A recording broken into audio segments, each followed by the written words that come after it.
Sekiro, a game that started as simply a desire to play all that From Software has to offer, ended up being a ninjutsu, ninja, samurai power fantasy that I could not put down, and nowhere was that more evident than in the bosses that Sekiro has to offer. So today, we're going to rank all of the main bosses from Sekiro, Shadows Die Twice.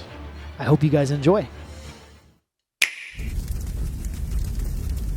Yeah, so welcome back to Ziki1 Plays. So glad you guys have joined us. We're about to get into the list, but just wanted to let you know this week's looking a little differently. I have a couple of videos that took a little more effort to put together this week coming out, as well as some of my normal content. But this year, we're going to be jumping into Elden Ring DLC coverage. Also, there's some new Nintendo games coming out, including Zelda and I believe possibly a new Metroid game, right? There's also Hogwarts Legacy, and these are just some of the things that my channel is going to be covering, as well as others. Of course, Pokemon, one of my favorite things. And so let's get into this list. But remember, this year is an exciting year for Ziki1 Plays. Subscribe so that you don't miss any of my videos. Coming in at number 17, we have the Old Dragons, which not everyone counts separately, but this is the first phase of the Divine Dragon boss fight. The Old Dragons are gimmicky. They're kind of hack and slashy. This fight is borderline not even Sekiro. I mean, look at the action that's going on here. You're not even really taking damage. You're just running around slashing until you build up posture and then slinging them around and killing the other ones. It doesn't feel like you're engaged in the deep, kind of monotonous type of timed gameplay that Sekiro is known for, and so for that reason it takes up the bottom slot on my list. Let's get into number 16 now, one that may be contentious for some, and that is Divine Dragon. If you can't tell, I really do not enjoy this boss fight too much. I call it the cutscene fight, right? As close as FromSoft has ever gotten to a quick time event boss, right? It reminds me a lot of the Archdragon Peak dragon boss fight from Dark Souls 3, where basically the whole thing is just running and gunning, and then you get to the end and kill the boss in one hit. This is not exactly like that, but it's just as gimmicky, and it's just as disappointing, especially considering how imposing it is. You walk up this giant mountain and you arrive at the Divine Dragon, and you learn you don't even really get to fight it like normal. It's different, right? And there's all this build-up the entire time through Fountainhead Palace. You're excited about what this mystical, crazy, colorful land could behold. A cutscene fight. That's all we get.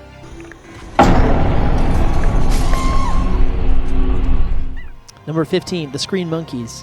Many people's bottom of the list is Screen Monkeys. I gave it a few points because it is interesting, it's clever, it's even funny, but then it falls flat and it becomes boring, right? And that's my experience with it. Is the first few minutes of the boss fight is always so much fun, especially the first time I discovered the invisible monkey that chases you around.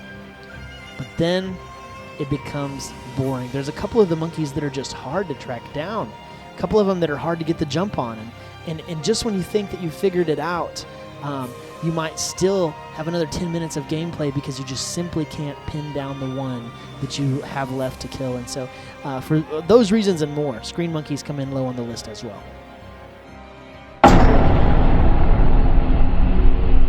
Number 14, Genichiro Ashina. Now this one is not the Genichiro you face in the middle of the game. This is the opening boss fight. Right after the tutorial, you fight Genichiro in the field. You might wonder, how is this so low? Well, in my opinion, not a great intro to the game. I feel overall just kind of effed after this boss fight. The first time I fought it, I thought, is this really how hard the game is? Well, no. I would argue this is way harder than most of the game is. Even when you fight Genichiro later, I feel like he feels easier than he is in this boss fight. Not to say that he is easier, he's not. But you're just more prepared and you have more equipment. And this is throwing you in the deep end hard. Not that that's bad. Sometimes that's good. But the thing is, on this one, even if you do the hard work of repeating it over and over to beat him, you don't get that good of a reward. And that really stings, right? So, in my opinion, Genichiro Ashina is number 14 on the list.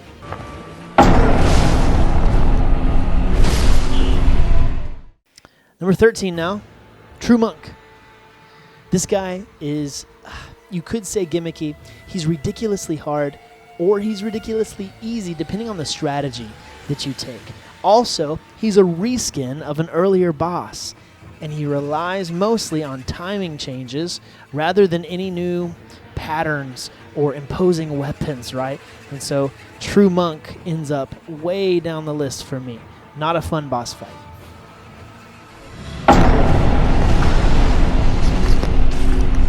Next up we have Headless Ape, another reskin boss.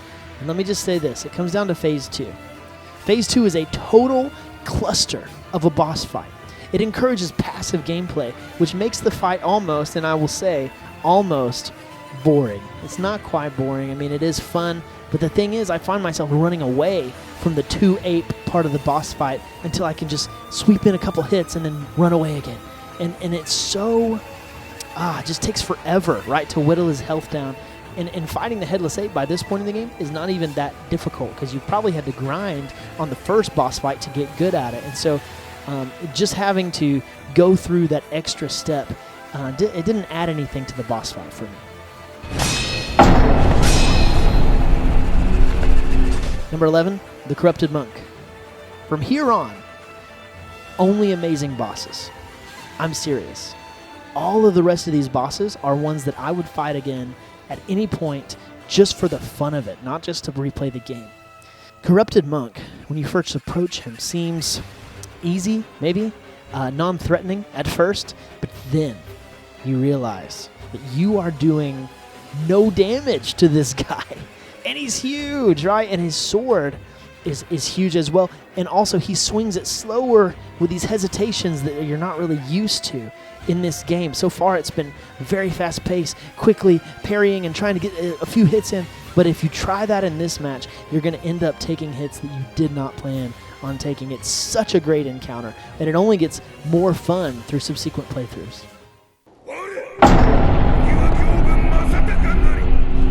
Number 10.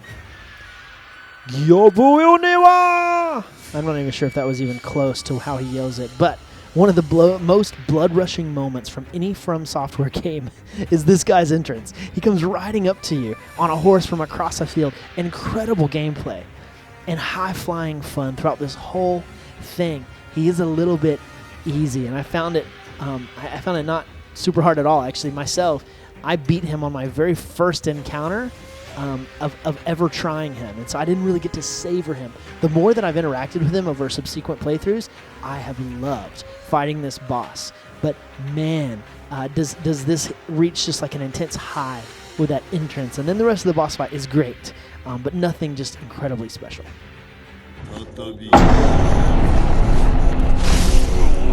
Number 9, ISSHIN ASHINA.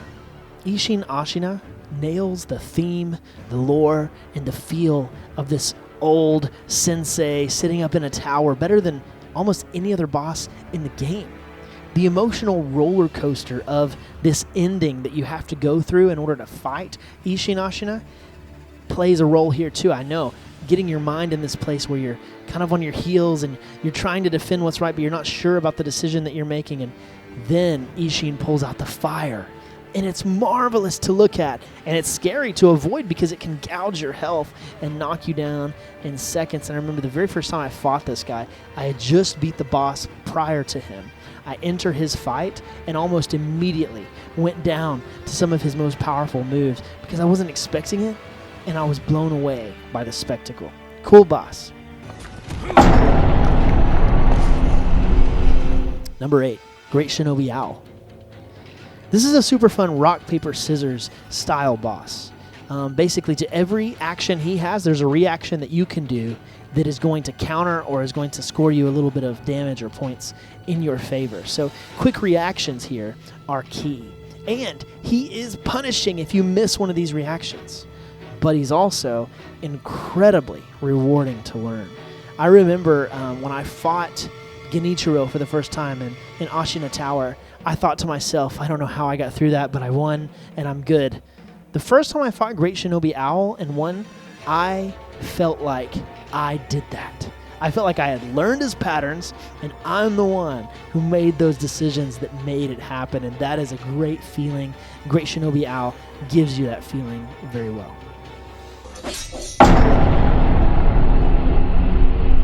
Number 7, Emma, the Gentle Blade. She is exactly how you would expect her to be in combat. And at times there may seem that there's a little bit of jank here, but I promise it's just the swift blade movements and the serene dancer-like quality that is all around her the entire boss fight. The craziest move to me is when she stows her sword and sweeps in for the grab, flipping you and slamming you into the ground. And there's just something about her movement that is mesmerizing, and for that reason she's this high on the list. In terms of difficulty, in terms of fairness, in terms of how I enjoy the battle, this one ranks a little bit lower than some of the other ones in this part of the list. But just the feeling and the visuals and the emotion of this fight are enough to rank it up.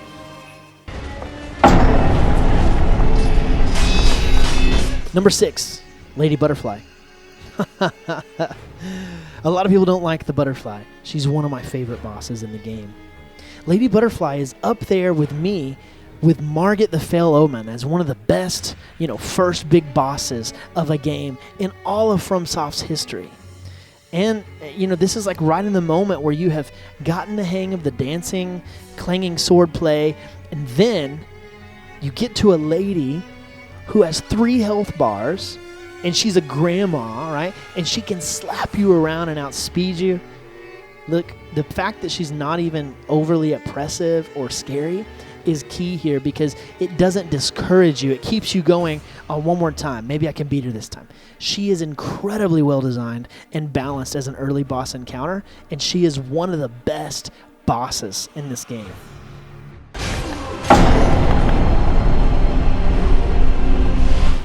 In the top 5 now, we start with Owl Father. Owl Father is the evolution of Lady Butterfly and Great Shinobi Owl, with all of the emotional weight of any of the endings of the game, even though Owl Father is not even guarding one of the endings. He's more threatening than ever before, and yet the act and react gameplay still carries over, albeit with minuscule amounts of margin for error. He also takes some nods from Lady Butterfly, not only sharing her arena, but sharing some of the mystical components of her fight as well, with the owl that he summons that chases you and dive bombs you. This fight is a fight for the ages, and it only increases on what Lady Butterfly and Great Shinobi Owl did for you earlier in the game, leaving you with a feeling so satisfying, so thrilling, and so sad at the end of this amazing journey in Sekiro.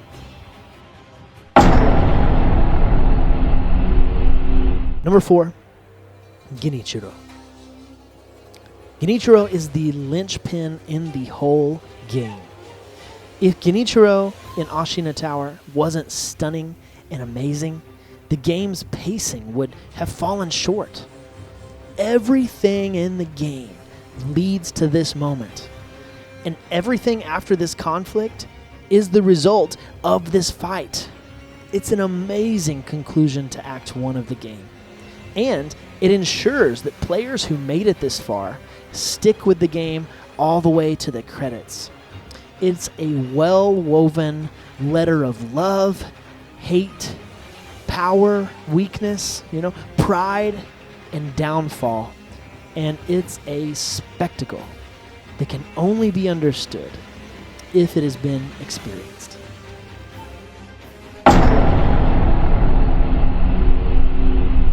Number 3, Sword Saint Isshin. Most people have this as numero uno, and I'm not condemning that ranking. This guy could have easily landed there on my list as well. Emotional and lore importance, check, right?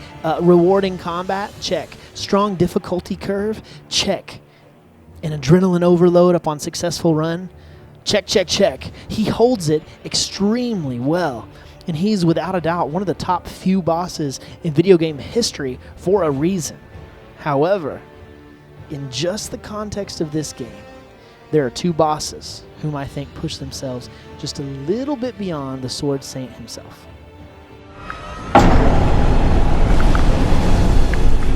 Number 2, Demon of Hatred. At first, I hated this boss.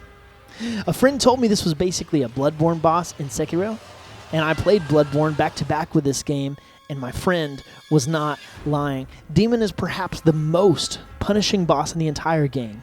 The game prepares you for Isshin, but not for Demon. You can parry and use combat tool combos to blow down Isshin, not Demon. You can 1 or 2 attempt Isshin on subsequent playthroughs, not Demon, right?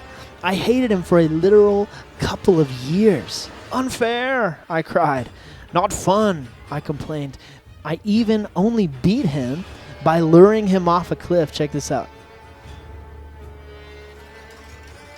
But then I set out to defeat him legitimately.